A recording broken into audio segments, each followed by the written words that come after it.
Why? Why Scotty? I know he's listening, but why? Just wondering whether you get Uber to get a vanilla slice out to the farm from Keith. Hello, my name is Steph Bartlett. Welcome to my YouTube channel where I share lots of behind the scenes of farm life here on our family farm in South Australia. This here is Farmer Rod, my dad. He's getting used to this YouTube thing now. For today's video, we have our agronomist come out, Scotty.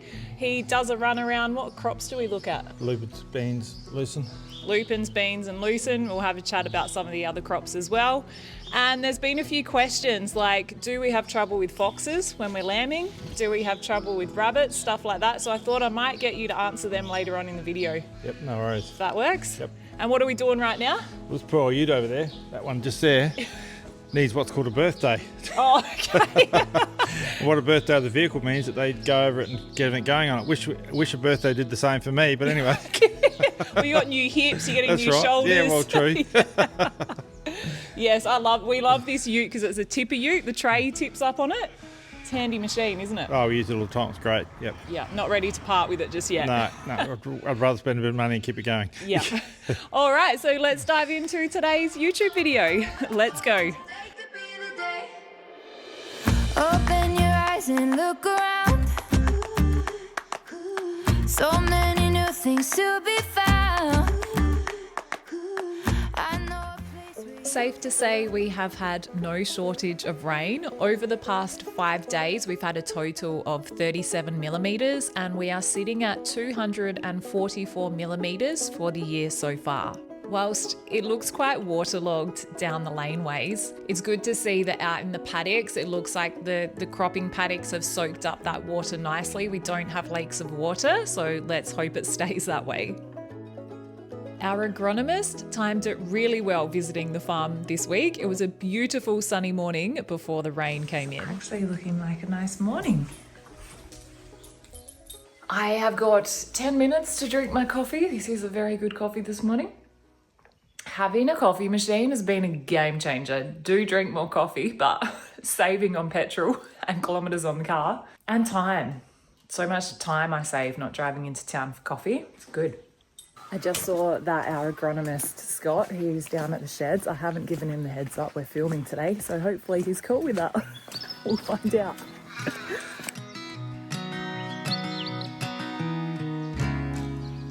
Scotty, I didn't give you the heads up. I am filming today. Are you happy to be on camera? Yeah, no worries. Farmer Paul and Farmer Rod also arrived and they got straight into the back of the ute. I said, you can go in the front. And they said, no, you need to film. You go in the front. So they are all over the YouTube thing. But first, what does an agronomist actually do? All right, we're here with Scott. Now, Scott, you're our agronomist on the farm. What does an agronomist actually do? Yeah, so we provide, I guess at its base, technical advice for growing the crops. And that can be and decision support really is what my main role is, to kind of talk to guys about their rotations at the start of the year, where we think our best opportunity for money is to make money out of the crops, what varieties they should grow to optimise their conditions, so it's something that's more suited to their environment. Fertiliser programs. Seeding rates, seeding depth, pre-emergent herbicide usage and knockdowns, and then we go into post-emergent herbicides to keep weeds out, and then we go into disease management and insect management, and then basically fungicide management as we go into spring, and then pre-harvest management, and then summer fallows as well. So So I was thinking, Scotty's kind of like a doctor and a pharmacist for plants. Like not paid like a doctor. Not paid like a doctor. So if the farmers didn't get you out to help out with the crops, their crops wouldn't perform as well. Basically, there's a lot to keep across for them, and farmers are massively diverse, and they know so much to know. So they know about livestock and machinery and all those things. So it's really just about assisting that, and for us keeping up with the new technology and new herbicides and fungicides, and assisting them to what's the best value for their management system. Excellent. So we're going to head out and check out our crops today. What are you looking for today? So we're really going over the legumes today, just specifying on that at the moment. We kind of go through each crop with each visit. But yeah, so we're really looking for any disease that may be in them, and also looking for weeds and pests as we go across the crop. You know, our main focus will be, we kind of do a lot of stuff proactively, so I'm not expecting insect pests in the legumes, but we will do early disease control, and disease control is about a program rather than, if you've got it, you're probably a little bit late. Okay. So you've got to be proactive, be preventative rather than reactive, particularly in the grain legumes, and also just getting basically weeds under control so they're not stealing moisture and competing for nutrition with the crop. So in this particular instance, that'll mainly be ryegrass. That'll be our main focus. Okay, let's go check it out. You got a map of our farm, Scotty? Yeah. So most agronomists, a large percentage of them run on a program called AgWorld. And it just means all our data's kept in the cloud. The farmers can access it. We can move around. Any of our graduate agronomists, we can send them to a paddock or whatever. So, and the data's just continuous. So that's awesome. If I got sick tomorrow, somebody could come in and see everything I've done and keep going and just continue on with the program, really. Awesome. Don't go up there, I learned yesterday. So we've got that's a NDVI that was updated not long ago. We can look at how much biomass is in your crops. That's a satellite stuff. Yeah. Gee, this is so cool. So they're just, we often use that just before we go into a paddock, just to have a bit of a look. You can use it for kind of grazing rotations to see where your main bulk of feed is. It's not, you still have to ground truth it all. Some things can look really good and they can be all capeweed, but you'll actually see where we're going past. Now will be the subclover, which is... We love that clover paddock. Yeah, and you'll see how much biomass is there on the map.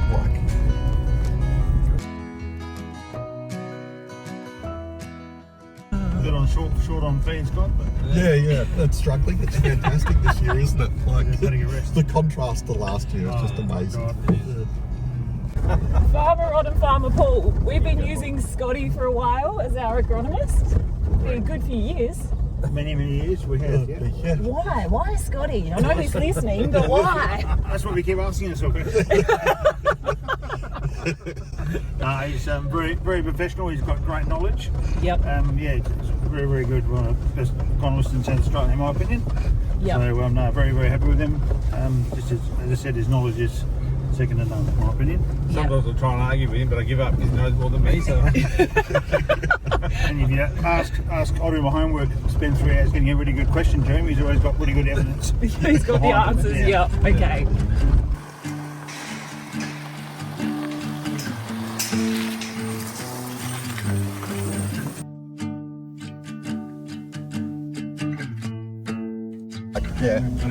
Yeah. So that's so that could be the problem. But I'd go next rain. It actually looks like when I looked this morning, there was kind of another 10 mils due this time next week. So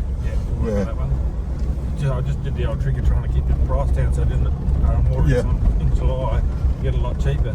Yeah. Yep. And I didn't know the forecast was for a terrible year, so I thought, well, I won't order too much happy red, but it just hasn't worked out like the forecast at this stage. Yeah. There's certainly, my understanding is there's a lag time in supply.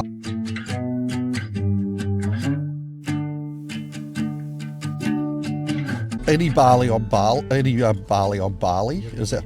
Yeah, so you're right. So we're likely to see high disease pressure on any wheat on wheat or barley on barley this year.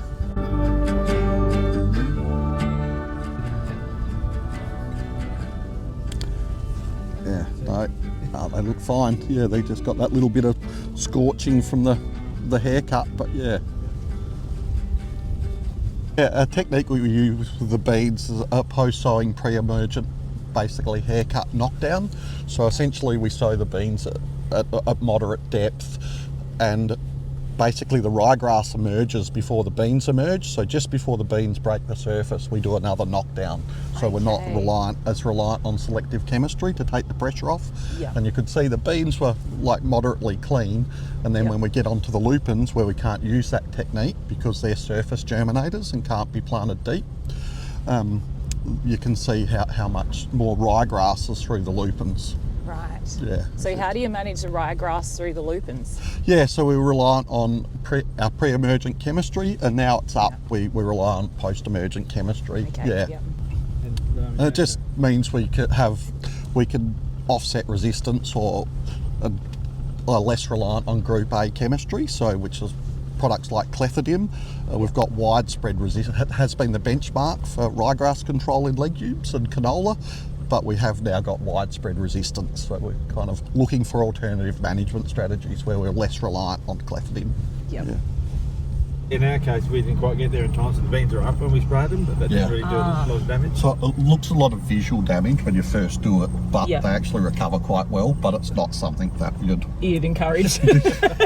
somebody inexperienced or not used to it. So Yep. yeah, you can really see here how dirty the lupins are Yeah, in you comparison can. and how much difference. So if you've got less selection pressure on the clethodim, it'll take longer to get resistance. Yeah. Yeah. Barley yields are pretty correlated to biomass. Yeah, to get maximise yield. So yeah, I'd be getting that urea on pretty quick.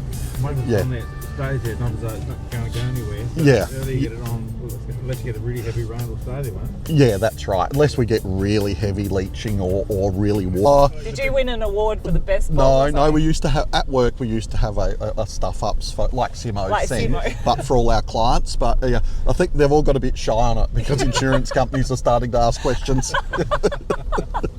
and, Everyone's done bloody YouTube and that, don't you? yeah, and obviously with some on-farm safety, it's kind of some of the things are a bit Yes. edgy. Yep. I did have someone message on Facebook last night. I went to change a bung on a trough because it's Yep. split.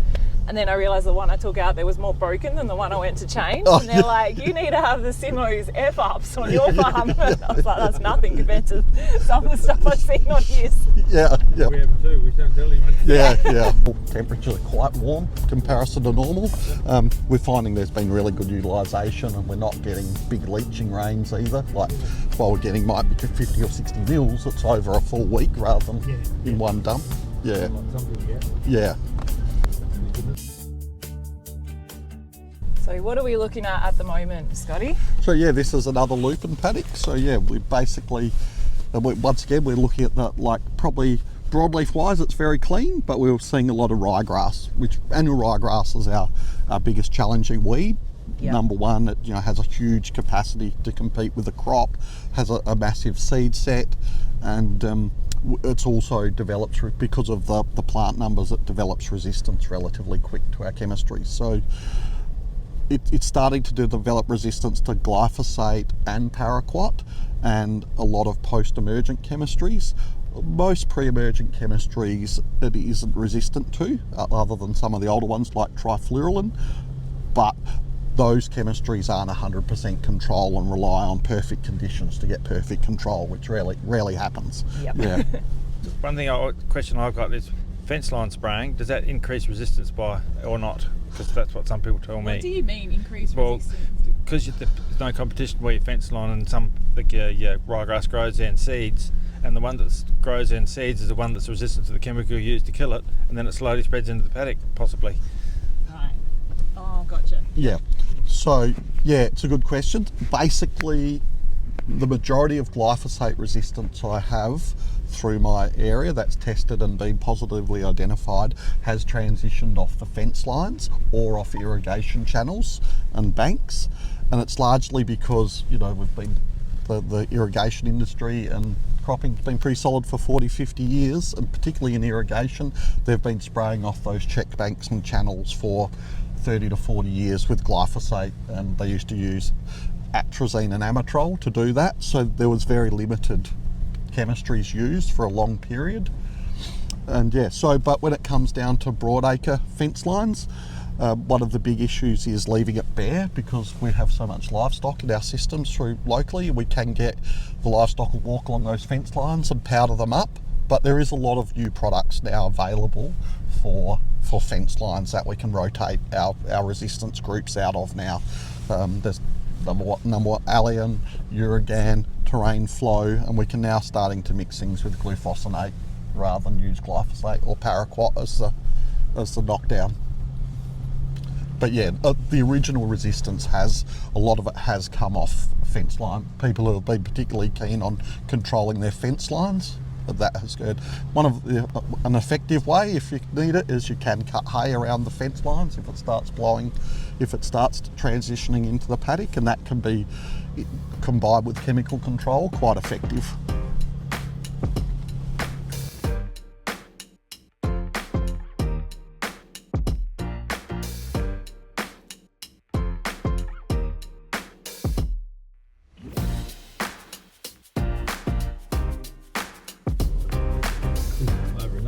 Yeah, this is still on the clover, but looks, yeah.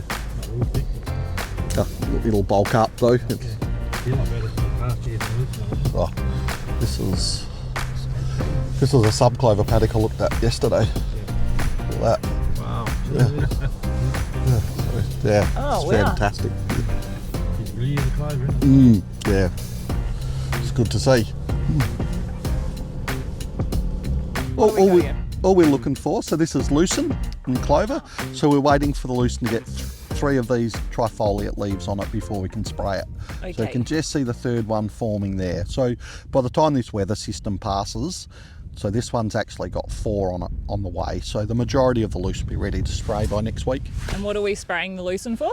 Yep, so we're spraying it for broadleaf weeds and grass weeds. Okay. Lucerne's a perennial crop and it's quite fragile in its first year, and it's all about taking out the competition, letting it grow as much as possible and getting building a big crown that's full of carbohydrate. That'll help it survive through the first summer, and then after that it's pretty bulletproof. Okay. But yeah, so it's like a baby. You've got to treat it very gently early, and then after that it's like, yeah, pretty to solid. go. Yeah.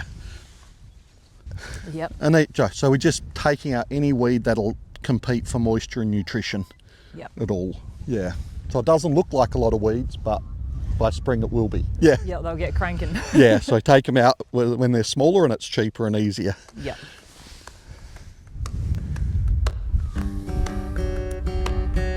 Yep, all those snails seem dead, so that's good. Excellent. No worries.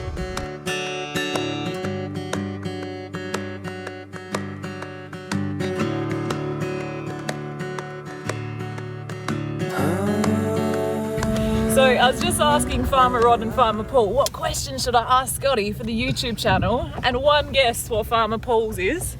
Just wondering whether you get Uber to get a vanilla slice out to the farm from Keith. It's always about the food. Yeah. If you contact me early enough, I can bring a specific order out. Yeah. You might need the trailer. Yeah. I need the trailer. I'm not sure about coffee, so I'll be cold by the time I got here. It's just got a coffee machine, so it's all covered. Yep.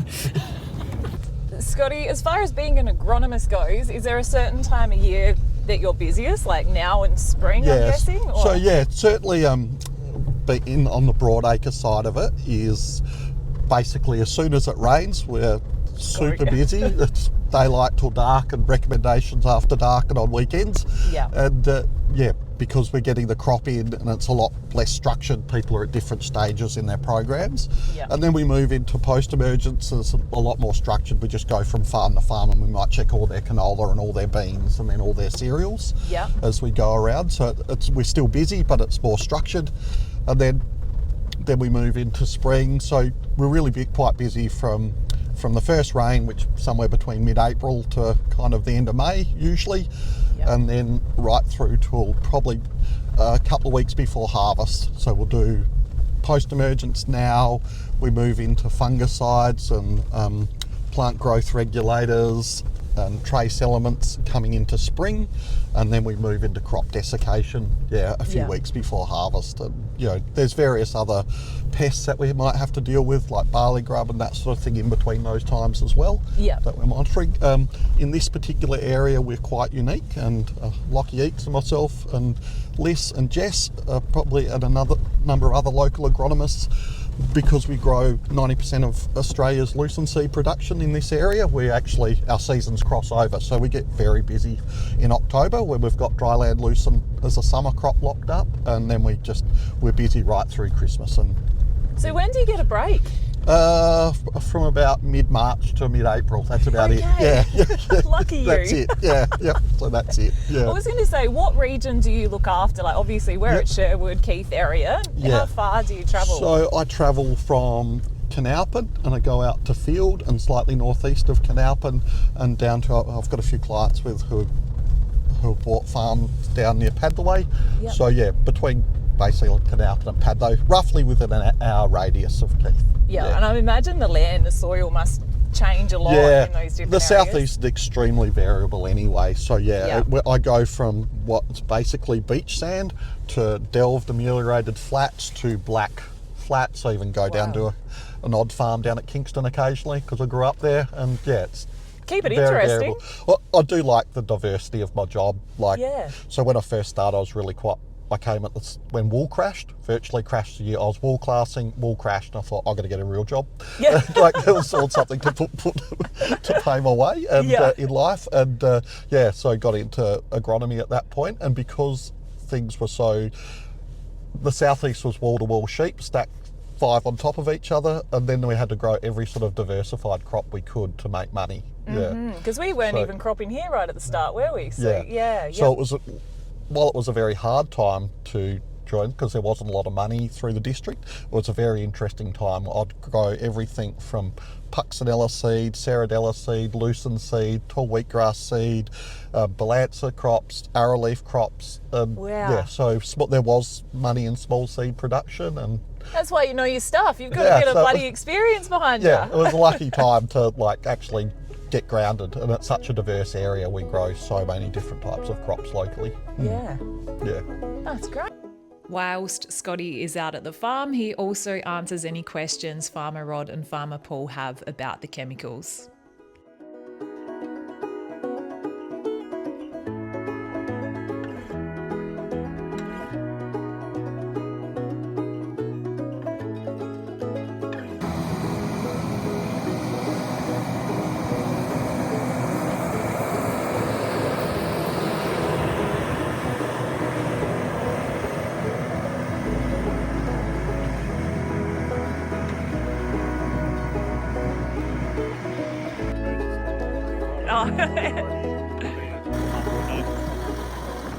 And then, not long after Scott left, the weather turned.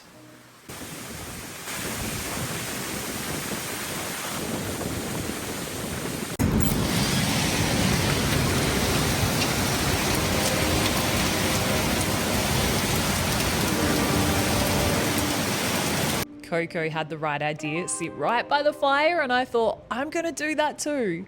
This weather is absolutely ridiculous. I have to use a microphone because the rain is so loud outside at the moment. It is wild. It's a good thing that Scott, our agronomist, came this morning to drive around the crops because there is no way we would be getting out in the paddocks right now.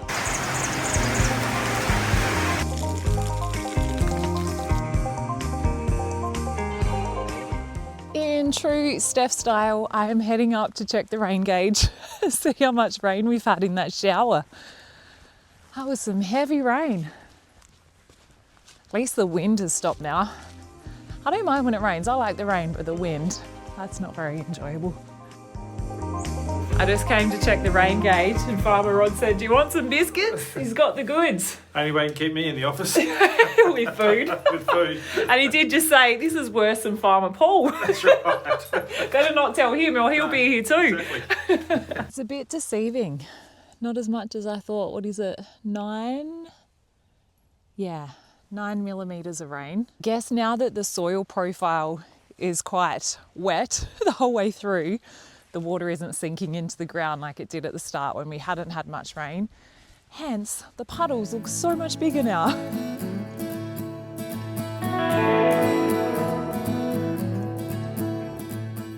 Remember at the start of this video, we have an old ute that we need to run into town. Well, we're going to do that now, plus pick up some chemicals whilst in town also.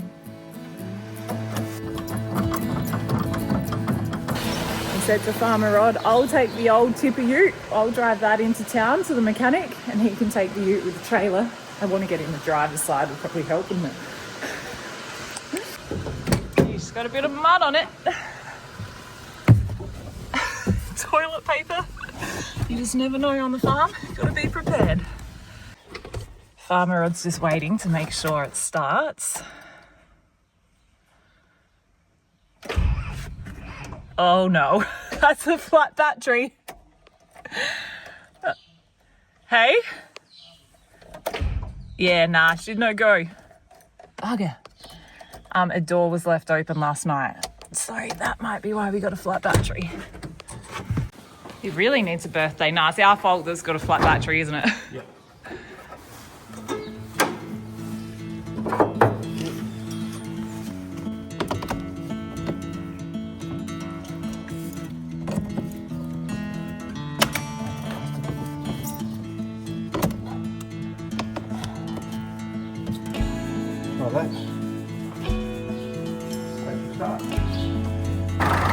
Good start.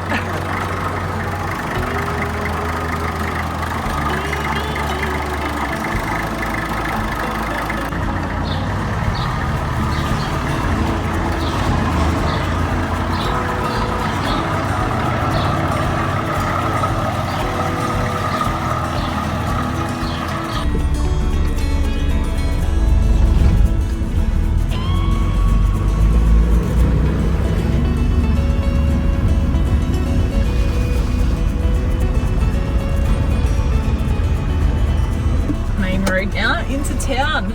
This old ute wouldn't have been into town for a very long time. All right, let's go. The poor old ute was heating up. We had to pull over a couple of times, let it cool down, but finally we got there to the mechanic, thank goodness.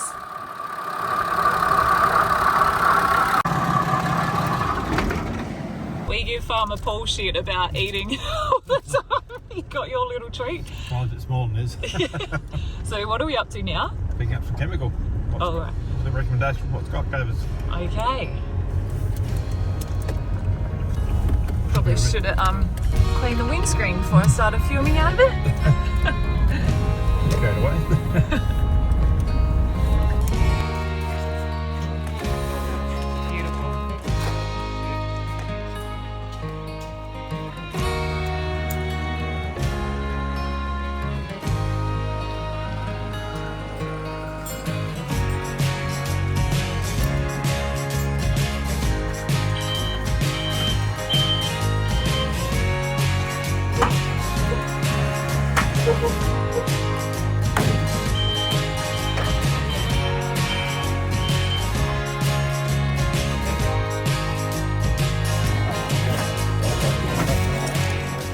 Righto, so we've got the chemical on the back that Scotty told you to get, and then you probably won't be spraying for a bit because of the weather. Not till Monday. Paddocks are wet, plus all the plants got to be dry as well, and there's got to be no wind. So we've got everything going against us at the moment, but that's all right. We like the rain. Yeah, so Farmer Paul's the spray man. He's having a few days off. He's having a few days off, the best plan, and then work when he can. Yeah, awesome. And now I thought we'd answer some common questions we've been getting in the comments. One being, do we have trouble with foxes during lambing season? We do have trouble with foxes during lambing season. We fox bait about a month before we start lambing. That's one thing we do.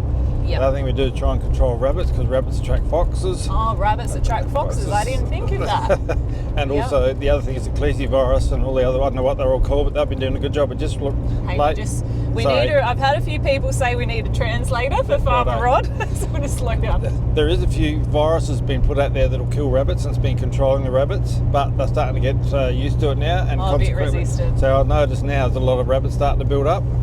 So we'll have to get on. That's our plan, to get onto them very soon. So that's the kind of one of the high priority jobs now that things are quiet down. Sort the rabbits out. Yep, they're bad news for lots of reasons.